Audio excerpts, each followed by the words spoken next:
केंद्र की मोदी सरकार अक्सर से अचानक लिए गए फैसलों से सभी को चौंकाती रही है। अब एक बार फिर ऐसा ही हुआ जब केंद्र सरकार ने 1931 के बाद पहली बार देश में जातीय जनगणना का ऐलान कर दिया।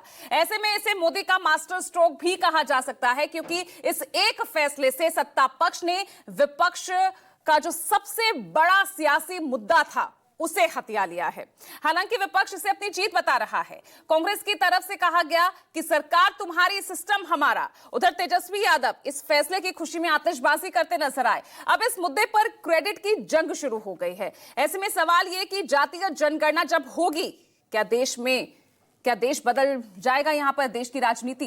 आज इसी मुद्दे पर हम चर्चा करेंगे। साथ ही बात करेंगे जातिगत जनगणना की तैयारियों को लेकर। बिहार चुनाव पर आखिर किस पर पड़ेगी भारी, यह समझने की कोशिश करेंगे। आगे बढ़ेंगे, लेकिन सबसे पहले सुनवा देते हैं कि मोदी सरकार के इस ऐलान के बाद सत्ता पक्ष और विपक्ष की तरफ से क्या क्या प्रतिक्रियाएं सामने आई।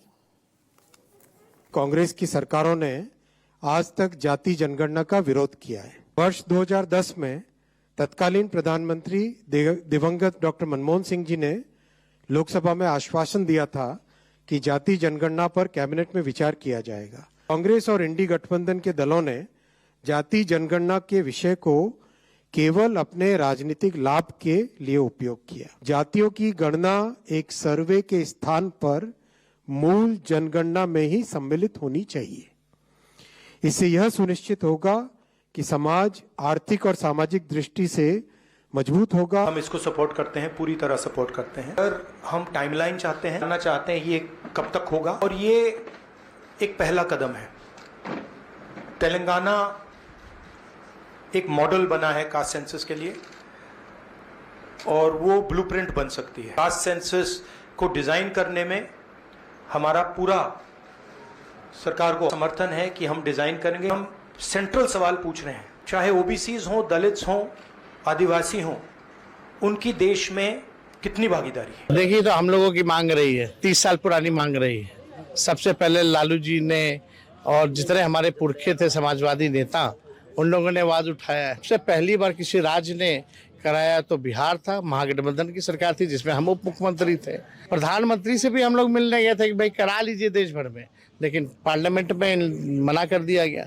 प्रधानमंत्री जी मना कर दिए, तो आज हम लोगों की जीत हुई है। यह निर्णय बहुत ही ऐतिहासिक है और हम आदरणीय प्रधानमंत्री नरेंद्र मोदी जी को धन्यवाद देना चाहते हैं कि उन्होंने यह साहसिक कदम उठाया।